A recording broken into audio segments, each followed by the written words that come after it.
Halo teman-teman, jumpa lagi dengan saya Pendeta Patricia Sapakoli, hostnya podcast Tanpa Podium di Satu Ayat Saja.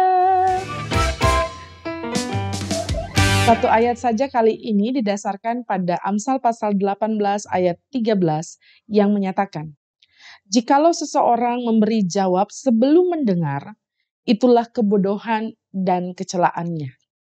Sebelum kita membahas soal bodoh dan cela, kita mau melihat bagian yang pertama dari Amsal 18 ayat 13 terkait dengan memberi jawab.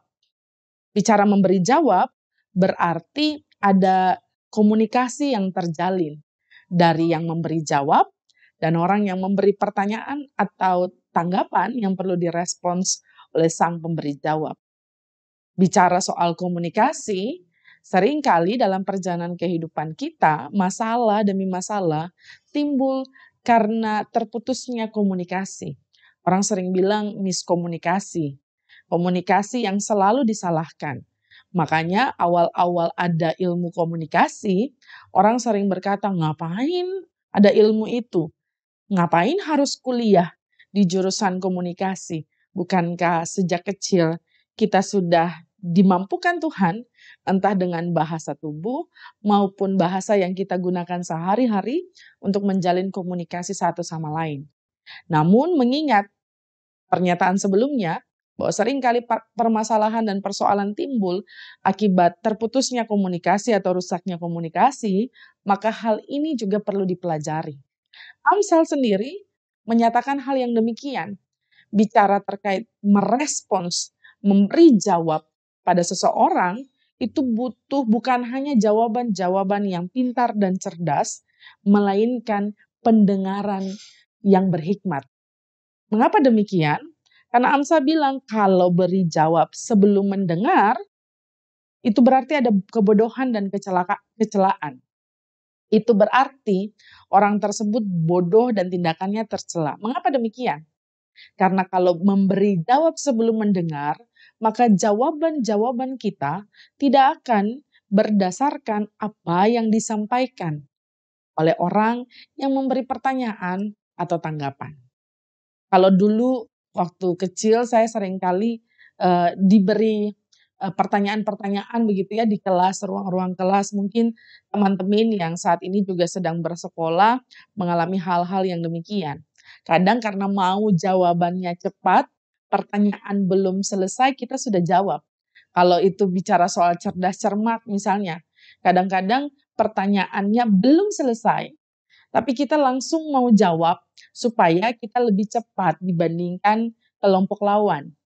Alhasil, sebenarnya itu bukan pertanyaan, itu bagian dari pertanyaan. Jawaban kita adalah bagian dari pertanyaan, sehingga jawaban kita menjadi salah. Misalnya, Bung Karno adalah, langsung kita jawab, saya Bu, atau saya Pak.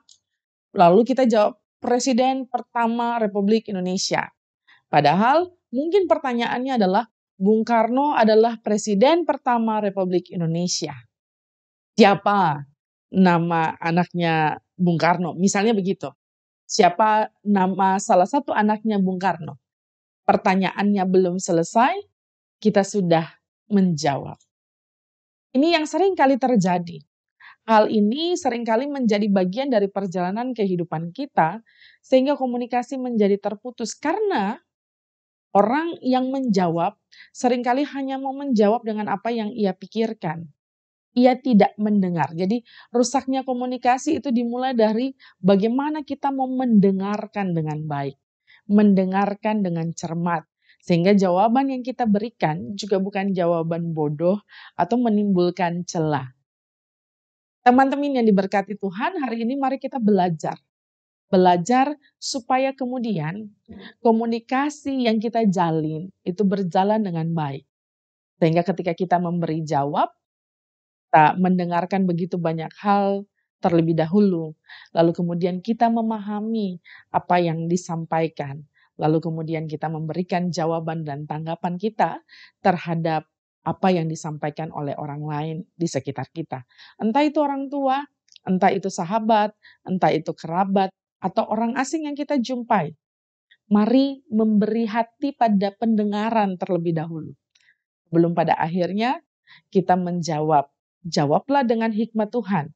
Sehingga kita bisa memahami sebenarnya apa yang dimaksudkan oleh orang-orang yang bertanya kepada kita. Bahkan kadang-kadang kita tidak perlu menjawab panjang lebar untuk pertanyaan-pertanyaan seseorang. Ketika kita mendengar, kita tahu sebenarnya apa yang hendak disampaikan oleh orang tersebut. Mungkin saja pertanyaan-pertanyaan itu sifatnya retorika, sehingga tidak perlu jawaban.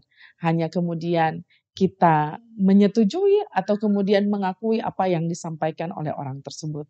Mari jadi orang yang cerdas dan berhikmat, bukan bodoh dan tercela, karena kita mau mendengar terlebih dahulu sebelum kita memberi jawab kepada orang-orang yang Tuhan izinkan hadir di sekitar hati dan hidup kita. Selamat menjalani hari ini, selamat menjawab setelah kita mendengar dan memahami. Tuhan memberkati kita.